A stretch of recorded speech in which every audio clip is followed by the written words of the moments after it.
I'm Polly Warren and welcome to the Positive Perimenopause podcast. This is the place for some positive inspiration to help you through the rollercoaster ride of perimenopause. I truly believe that with the right support, knowledge and wellness tools, you can feel your best yet, because I'm learning this life phase can be a truly exciting and often pivotal time of life. With every episode, my mission is to support and empower you to own your menopause, because it's time to start taking care of the most important person, and yes, that's you. So thank you for being here and sharing your time with me. Now let's dive in. Hello, and welcome back to the podcast. How are you? So this episode is going out on Boxing Day 2023. I hope that you've had a fantastic Christmas, although I know actually you could be listening to this in the middle of the summer because these episodes are out there all the time. But if you are listening post-Christmas 2023, I really do hope you've had a wonderful time. So this week is the second part of my 2023 highlights. And this week I've compiled clips all about movement and exercise to try and inspire you for the year ahead. We all know how important it is to keep moving as we get older. There are so many reasons why. It keeps our bones strong. As we lose muscle mass, we need to keep our muscles healthy and strong. It's also good for our mental health. I mean, there are so many reasons. But I also want this to remind you that movement and exercise is best when it just becomes part of your everyday life. When you identify as someone who exercises. Now, if that's not you at the moment, please know and really start to believe that that absolutely can be you for 2023. It's about making it a habit. It's about shifting your identity to somebody who does move, who does exercise. And it is so possible. I know, in my 20s, I barely did any exercise at all. And I've completely shifted that identity to someone who just exercises most days now. Also, I think it's just worth bearing in mind that researchers have found that only 9% of us who make resolutions actually complete them. So if you're saying to yourself right now, okay, I am going to do X, Y, and Z in January, and it's completely different to what you do now, then just bear that in mind. In fact, the research shows that 23% of people quit their resolution by the end of the first week, and 43% quit by the end of January. And in fact, 80% of people, 80% of us, quit our New Year's resolutions by mid-February. So it's so important to follow the advice of the experts on how to make these things part of what you do, how to make them a habit. And some of this is in this episode. So we start with Nigel Denby, who talks about muscle development. We then move on to Leeds Gribble, who shares the importance of staying strong and how muscles are so important for functional movement as we get older. We then have Dr. Maria Luque, who's all about rediscovering the joy of movement. Sarah Best then talks about how to make exercise a habit and how to keep your motivation up. And then Amanda Thebe talks about how something is better than nothing and not to get put off by these hard and fast rules of how much we should be exercising and what we should be doing. I've then included a clip, which I love, from Jo Mosley, who shares how movement can really help heal difficult emotions such as grief and low mood and depression, and how in fact just starting is the best thing because it can actually lead on to other things, as it did in her case. We then have Kate Roham, who discusses how exercising for heart health and joint health is absolutely vital during perimenopause and menopause. Then Mary Doob talks about how to get over the fear of walking into a gym, which I think a lot of us have. And then finally, we end with me, and I'm talking about how powerful accountability can be because it's worked for me. So without further ado, let's start the episode. The reality is, and of course, everybody wants to come up with the answer that gives you that quick fix. Whether or not, well, let's look at again the evidence. So as a woman is approaching her 40s and 50s, first of all, nature never expected you to get that far. 300 or 400 years ago, we were all dead by the time we were 43. So you're going to be pushing this body a lot further than it was ever meant to go. Your bone health is going to be deteriorating and the density of your bones will be reducing as you lose estrogen. If you take HRT, that's going to help support that. But certainly your muscle development will be integral with that bone health. So exercise, whether or not it helps with weight control, is absolutely essential as a woman goes into this next phase, this midlife phase. Let's think what else happens. We know that after about the age of 70, as women fall and fracture a bone, 1 in 2 of them will never really recover from that. And the vast majority of the reasons for that are poor strength. Either you cannot get yourself up off the floor to get help, and the longer you're lying in that position, the more likely you are to develop an infection. Women die from falling over and fracturing their hips. And women, if you can't open a lid off a pot of jam, you haven't got upper body strength. And that's what you need to get up off the floor if you fall. So apart from weight gain, there are a million reasons that women need to develop strength.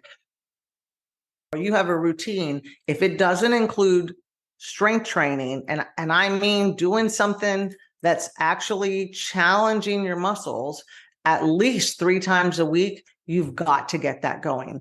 For your bones too, bone fractures, especially in women, well, I guess it would be women or men, but bone fractures, especially if you fracture a hip, that can increase your mortality rate by 20%. It's very hard to recover once you're older. So even if you have the mindset of, I don't want to strength train, I don't want muscles.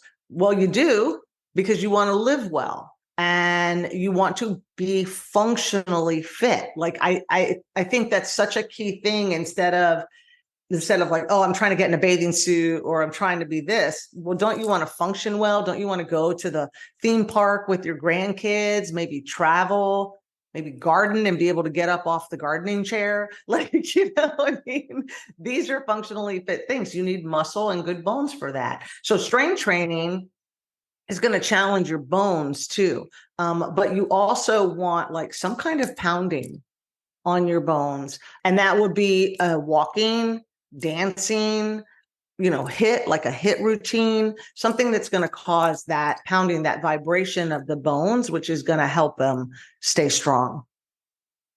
I posted it and people were like, holy shit, you're allowed to change things. You're allowed to go into a workout and not do the planned workout. And I'm like, yes, sure. Who said you can't? And it's because we're rule followers. It's because we like to follow structure. Human beings are like that. And so I came up with this concept of like on the morning, just say you want to work out and say you want to do strength training 3 or 4 times a week. Just say that's your goal and you have a program to do. And you wake up on the morning and it's a Monday morning and you're like, right, I'm going to do my workout. And you just feel like you can't. Most people wouldn't do the workout at all. They would just go, I don't feel like it. I'm not going to do it. And then they'd feel like crap afterwards. And then they'd have this, like, why I'm such a loser. And all of those negative thoughts come around. And so my approach is, what can you do to give yourself a win? What is the one thing you can do today that makes you feel better than you do right now? So always have that in the front of your mind. And so I score myself on a 1 to 10 card. So if I'm 1 to 2, my energy level is depleted. I'm on the sofa, and maybe I have depression, my joints ache, got a migraine, I'm not working out today. My body's literally saying, don't do anything. And so don't. But what you will feel better from doing is getting outside and going for a walk, even if it's 5 or 10 minutes. So on those days when I was at my worst, I still made myself go out and have a 10-minute walk or something. And that was my win for the day. So you're looking for something that makes you feel better than before. A 3 to 4 level is where, you're maybe not on the sofa, but you still don't have that energy to be able to do a workout, but you feel like you want to move. So maybe that's like a little bike ride, a gentle walk, or maybe it's some mobility work. Maybe it's just moving, moving and just not sitting around as much. Bing, tick, there's another win. And then moving up the scale, 5 to 6. Okay, so you've got some energy, but that real workout you want to do is still not accessible. So why don't you do the workout without weights? Why don't you just do the movements? Practice your form. Do your squats, play around with your foot position, try deadlifts with a broom handle, like actually just practice skills that are helpful in strength training. Going up the ladder, 7 to 8. Okay, you don't feel like you can do an all-out workout, but you're feeling quite energetic and you want to do something. This is where fitness snacking comes in. And I'm like, you've got a 30-minute workout planned or a 45-minute workout, do 15 minutes of it. Just do the first 15 minutes, because what's going to happen is, one, you're going to feel a win for doing something, or two, you're going to get going and you're going to go, oh, actually, I think I can finish my workout, right? But it might not just be a all out. And then on those few days where you feel like 9 to 10 and you really want to give it your all, then carpe diem that workout. And so sort of like use that as a scale. And when I wrote this up in an Instagram post, women were like, oh my God, you're allowed to like drop the weight. You're allowed to just go through the motions. You're allowed to say, no, I'm not doing it today. And I was like mind blowing. I was like, oh my God, it's like we're looking for the permission to make these changes when we don't need to give ourselves permission. You're just allowed to do it because you're the boss of you. As you said, it's about rediscovering, movement you used to love. What's the journey that you take them on? Well, I think the first thing to answer is, what is the desired outcome? Because a lot of times women and people in general don't take that first step because they don't think they will get to that outcome that they have already set that is never going to happen. So again, it's like there's an association that with structured movement or exercise, there has to be but I want to be thinner, and if I don't want that, then there's no need for me to do that. So I think a lot of times that's what's holding them back from taking that first step, because there has to be a reason to move. And what if we take that away? Besides, again, it's like, what if it just feels good to move? What if and also one of the big things is recognizing how much we already move in a daily life. So a lot of times when I talk to clients initially and ask them just about their day and how much they exercise, they only mention that structured, I'm going to the gym or to a workout class or a yoga class. But then I said, well, if you can walk, oh yeah, I walk like an hour a day. So but they don't count that as a counting, like I can put it on my board as like I exercise, because that's already something I do anyway. So we don't take into account, like there is almost a value that we put on different exercises. And if we enjoy it or if we do it anyway, it doesn't really count. But if we have to make a plan to do it and maybe we don't like it as much, then it carries a bigger value because we've been told that carries more value. And that's the only way we reach XYZ, whatever that is. So a lot of times that's just the first beginning. Just take note of how much you already move. And if you don't, walking is obviously the first thing that I would always, if we can get that in as a daily activity and we get to take that in as how good it feels, then that's one step in the right direction, connecting that joy with movement. And I think it becomes important to purposefully, and that's an exercise I do with my clients, of whatever movement you do, I want you to consciously think about how it made you feel. Because if we start connecting the feeling that we have with it, then it becomes a stronger attachment, and we are able to make more long-lasting changes and behavior changes. If we don't like it, there's no reason to really force yourself to do it. There's nothing good that comes out of it.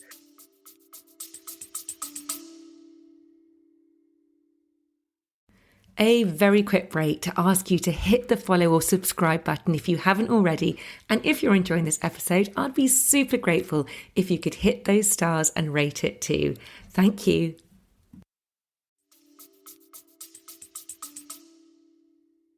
For those people who really struggle to stay motivated with exercise, because I think this is the issue. A lot of people know what they should be doing, would like to be doing, but actually it's they might start, but then it's actually keeping going, incorporating it into kind of the weekly routine. What would you say, Sarah, to them? What tips might you have to try and keep motivated? So it's tough, right? And we can't, have 100% motivation all the time. So I think we've definitely got to recognise that it does go in ebbs and flows. And I certainly don't feel motivated all the time.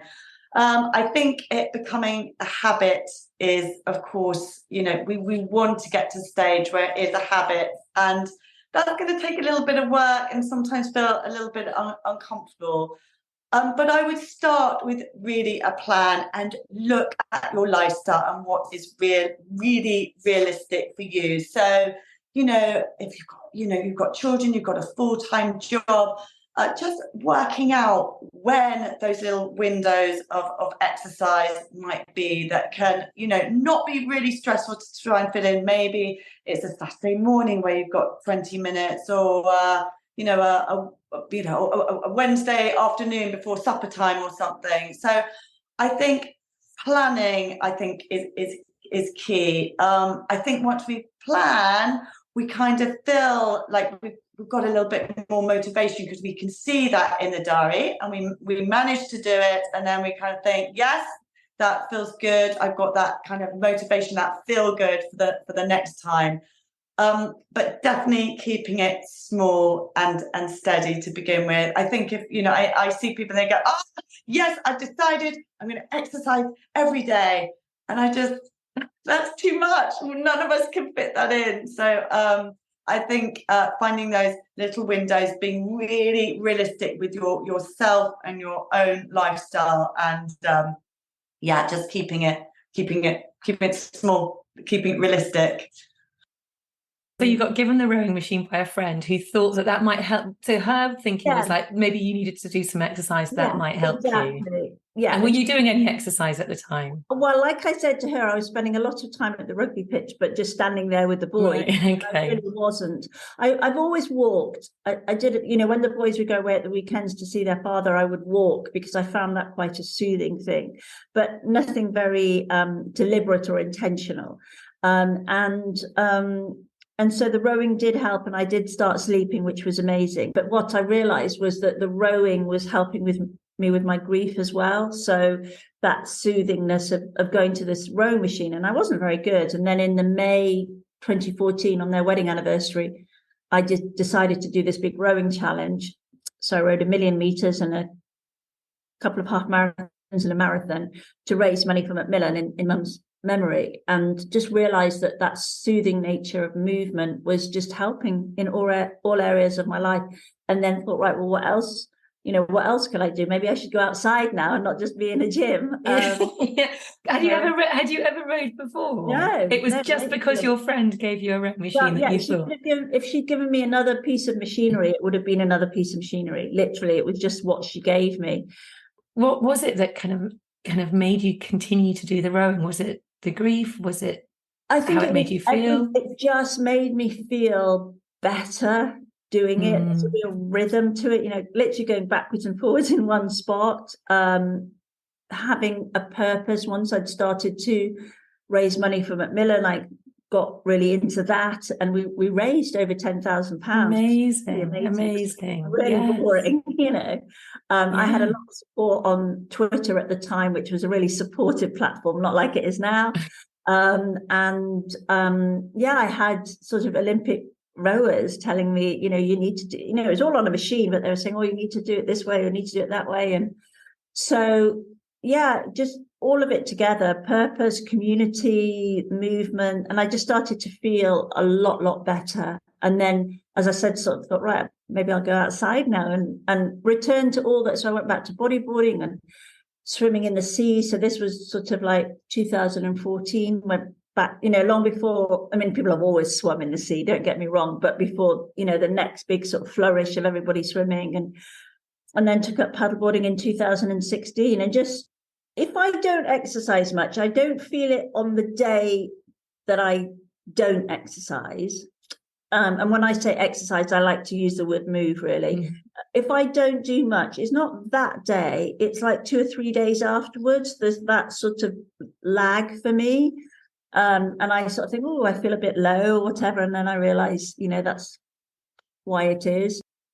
I think so many women are fearful as soon as you sort of say, you know, taper back on the running, perhaps taper back on the HIIT, because for so long we've been told, you know, you want to burn fat, go do HIIT, or, you know, run. And that is a great way to lose weight. You know, what we know now is that actually neither of those are necessarily true, because with HIIT, you can put your body under an enormous amount of stress, raising those cortisol levels, which will lead to weight gain.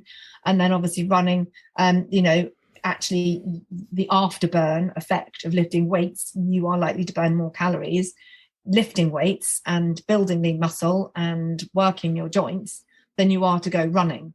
So it's as I say, it's changing that narrative, it's changing the mindset, and it's again working out why we're doing it. So we've touched on obviously bone health, hugely important. Second major factor here for exercise is that postmenopausally women, the biggest killer in women now is heart disease. So we've overtaken men. And again, that is because often as we come into menopause, we have that weight gain. Perhaps we lose confidence. We don't want to go to the gym. We stop working out. That then puts us at higher risk of type 2 diabetes, leading on to things like heart disease. And again, it is that decline in estrogen. There is a lot of research, but estrogen helps break down sort of the fatty plaques and things like that. And obviously, if there is a decline in that, that's not going to be so forthcoming. So we tend to build up a few more fatty deposits in the arteries. So again, exercising for our heart to keep that moving. And again, what I think is really important here is that doesn't have to be, this heart rendering sweat feast that terrifies women. Government guidelines are 150 minutes of exercise a week, which is a half an hour a day, and that could be fast walking, it could be cycling, and so it's really important that we think about something that's just elevating our heart, that it doesn't have to be something that's going to terrify us. Lifting weights will raise your heart rate if you push yourself when you're lifting weights.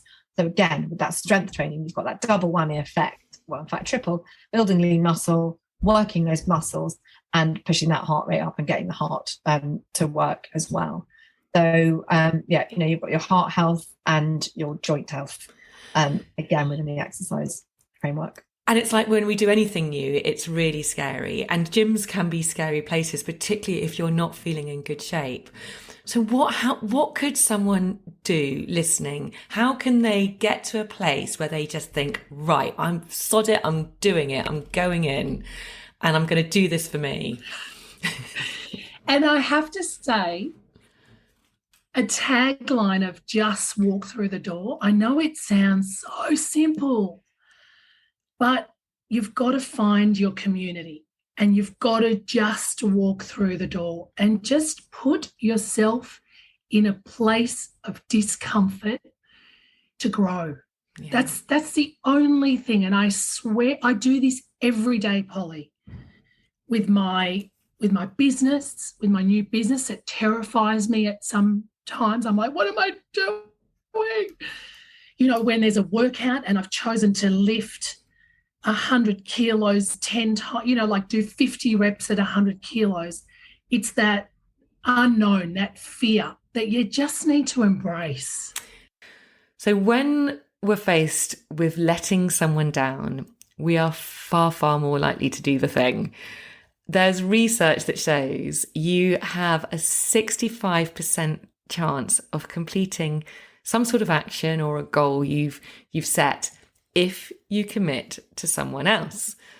And even better, if you have a specific accountability partner and you've made an appointment with that person, you'll increase your chance of success by up to 95%. That is huge. So, for example, if you're starting a habit of running in the morning and you are meeting a friend to join you, you're more likely to do it because you just don't want to let them down. I recently, for years, every year I go and watch the Brighton Marathon or I watch the London Marathon on TV. Every year I'm like, I always feel like crying actually for some reason. I'm not sure why, but I get really emotional about all the amazing people who do those races and all the money they raise. And every year I'm like, I really, really I would like to do it. Not that I should do it, but I would like to do it. If these people can do it, I can do it. I've done half marathons in the past, but I've never done a marathon.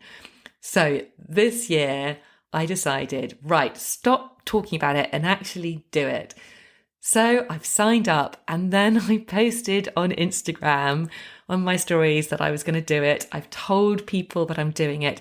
All of this is great accountability because now, even though I'm now beginning to think, oh my God, do I really want to do it? All that training, am I able to do it? But I've said it out loud. I'm committed to it. I've got accountability and I'm going to do it. I feel obliged to do it now. And I know I'll be super, super happy with myself when I do. So tell your friends about the new habit. Tell people in your family, commit to it. Get accountability partners. And that's why coaches as well can be so brilliant because they are the best accountability partners because you've got to do the thing. And since I recorded that episode on habits, I have done the marathon. That's been my big thing of 2023. It really, for me, was such a massive achievement because it's something I've been putting off, something I really wanted to do. It did take huge commitment, but that accountability, I'm convinced of it, that really got me going. I hope that there has been something in here which has resonated, which you've thought, yes, okay, that is how I'm going to do it. That is what I want to do. So why not just now make a commitment to yourself? Okay, I am going to try that one thing and I'm going to put it into practice. Whether that's just making the next bit of exercise you do so small that it's going to leave you wanting more, or whether that is to find yourself an accountability buddy, which is going to give you that increased chance of actually completing the movement, or whether it's actually about doing something which you know you love, but you just haven't done it for ages, something like dance, something which is going to really make you feel so good. Thank you so much for listening. I do appreciate it more than anything, as I know and appreciate how busy you are. I have absolutely loved doing this podcast in 2024. It brings me so much joy. I love connecting with all these incredible people, these experts who I've had the privilege of connecting with. I love receiving your comments, knowing how these episodes are helping in some small way. If that has been you, I would be so grateful if you could, on wherever you listen to your podcasts, like, subscribe, leave me a review. It really would mean the world to me, and it will really help me to continue to put these weekly episodes out each week. I feel that there might be a few little shifts and changes coming to the podcast for 2023. That is still very much work in progress. I know I've got some really good episodes coming up. So yes, watch this space. Thanks again for listening. Take loads of care and have a wonderful New Year celebration, whatever you may be doing, bringing in the new year. And I will speak to you next time in 2024. Lots of love. Bye.